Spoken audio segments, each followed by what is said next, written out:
Welcome back to SCOTOMAVILLE. It's been 6 months to check the timestamps on my last upload to YouTube. And if you're a subscriber, I really want to edify you. Thanks for coming back. We have got 6 new episodes getting lined up that are real killers. You see, Onus Probandi, you remember, the burden of proof is on the claimant. Wait.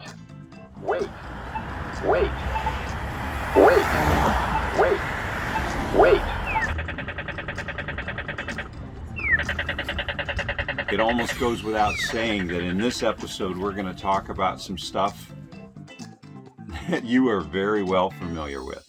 Setbacks. Having life happen between your plans. COVID. And I'm not sure about you, but the last 6 months have been... Wow. Very rich for us. Very strong obstacles. And as Marcus Aurelius recommends, the obstacle is the way.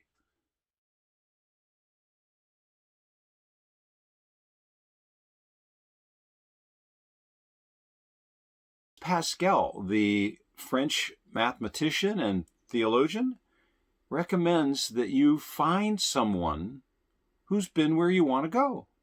Well, that's what you've done.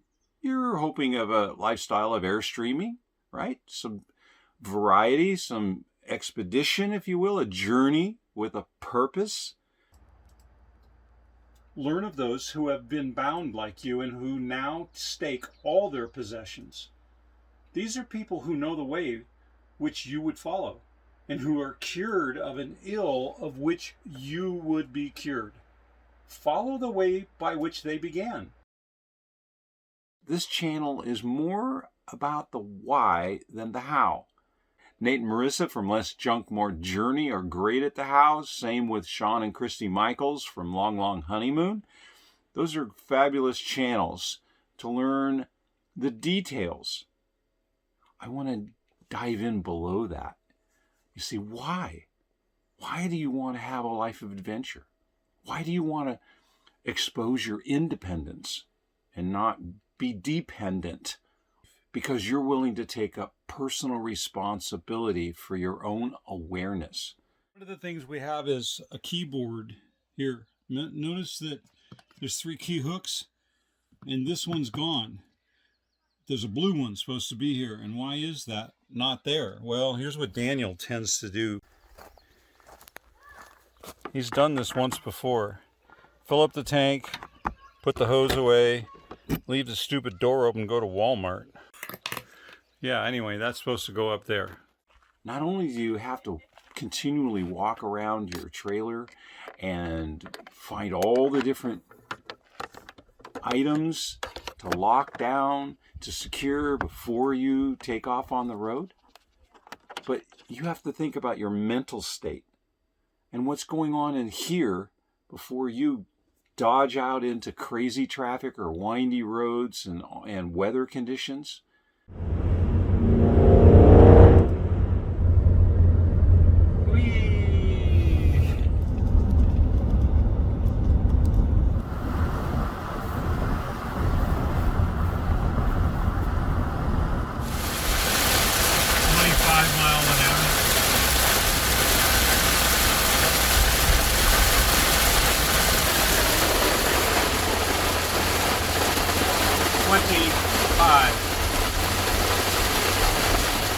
Well, as it turns out, almost all of the airstreaming life can be practiced at home so that you have experience before you even acquire the airstream that you want. And as you can tell, we have the evidence now. We are finally in a 30-foot Globetrotter of our own. And that's quite the story to come. We're no longer in a 19-foot Bambi. We've got the thing we've really worked for 5 years for. So let's talk about setbacks. In this episode, it's something you're really familiar with, and I've got some insights that you wouldn't have any clue about. So welcome back to SCOTOMAVILLE.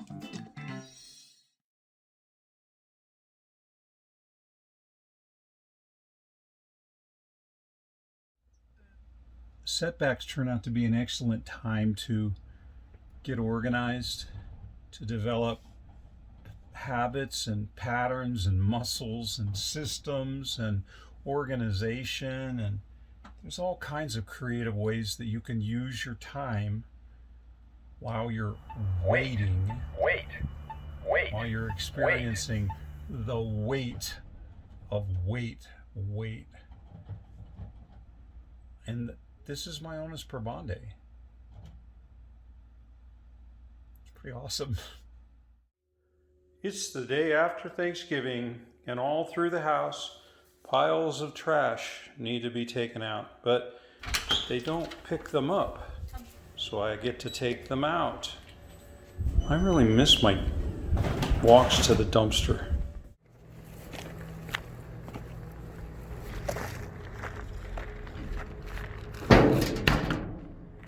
Yeah, that was other people's trash too. You can get to be generous with your gifts once you get past your own liabilities, I think.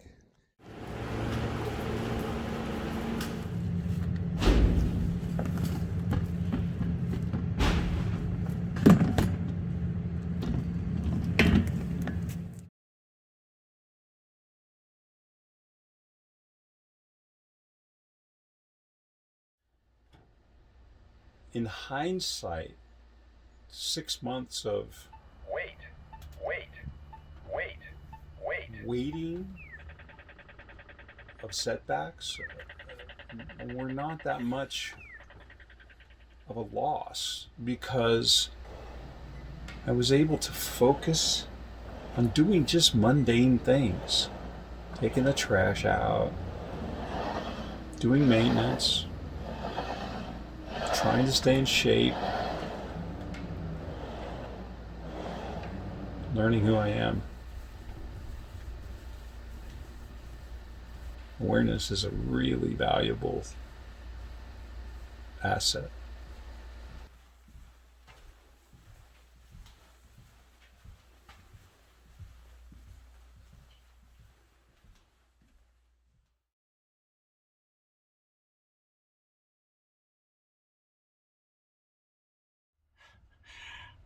And I really do not miss all the construction noise that incessantly interfered or interrupted or pressured during that entire time in Arizona. Don't miss it at all.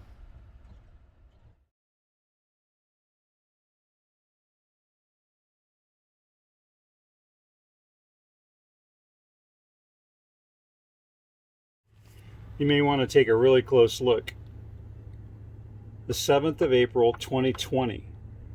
Today is about the 10th or 11th of May, 2021. This is over a year expired.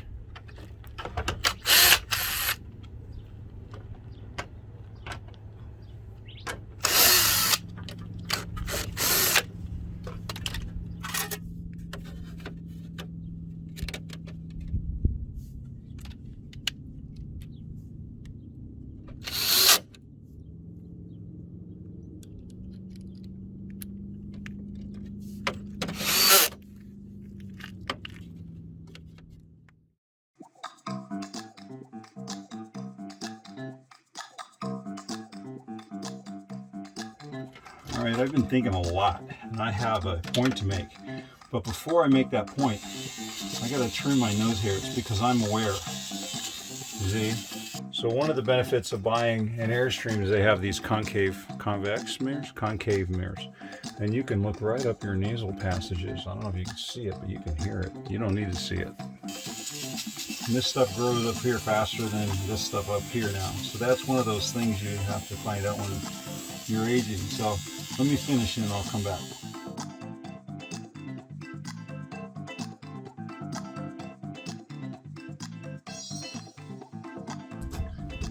So now that I have the distractions, and don't mind the blood drops or the blowing wind, because want to talk to you about leaving SCOTOMAVILLE and why a personal Everest is so critical.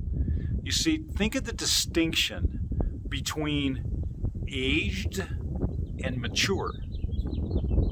Between mature and aged. You see, to age is to get old. To mature is to ripen.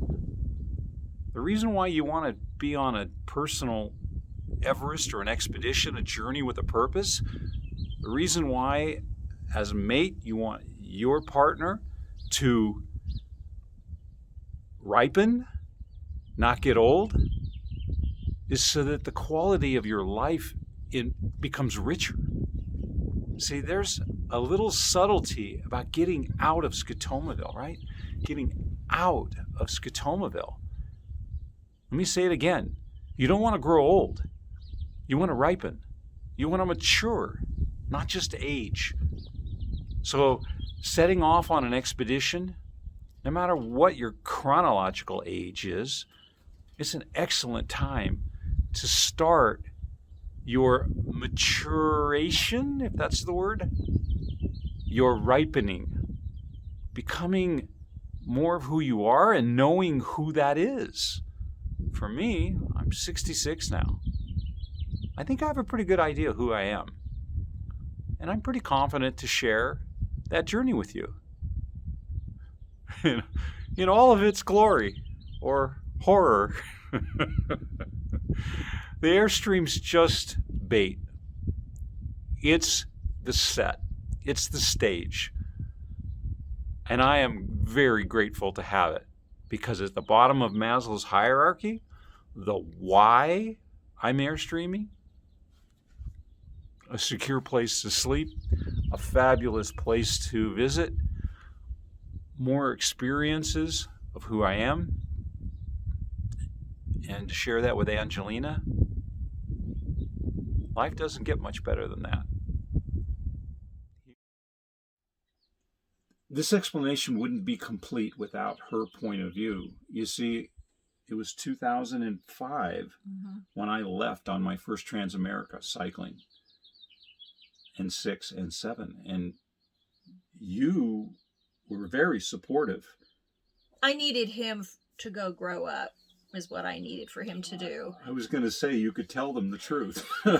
Because I was recovering from the traumatic brain injury, and I needed to figure out in space and flexibility how to heal from that. And it was a challenge in our relationship, and he needed to go and explore. I was extremely frustrated and you with felt helpless. Everything that we had built. Yeah. TV show, radio show, everything was happening. All the awards, the Street Smart version of The Apprentice, everything was happening for us. And then boom, one day, bum, all over. I didn't know how to deal with that much of a setback. And that's what this episode's on. You see, it turned out that setback, which was huge for us, it was over a decade long in the recovery, that became the foundation of, go ahead, go pedal across America, go grow yourself up. Go grow up, Go find out what you have and what you don't have.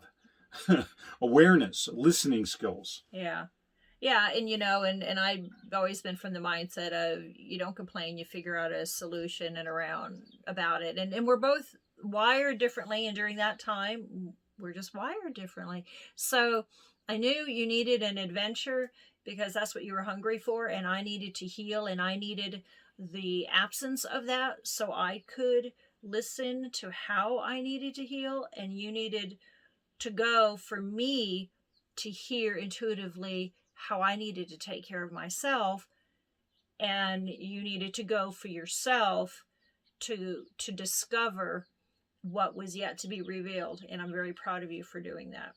Thank you. Setbacks are really opportunities to get to know yourself better. So don't look at a setback. Well, try to shift your thinking from setbacks being postponements and delays. They're actually that express lane to self-awareness. You just have to figure out where in that event or that challenge you have the liberty. And if you discuss it and have the why firmly in your mind, you'll have the support.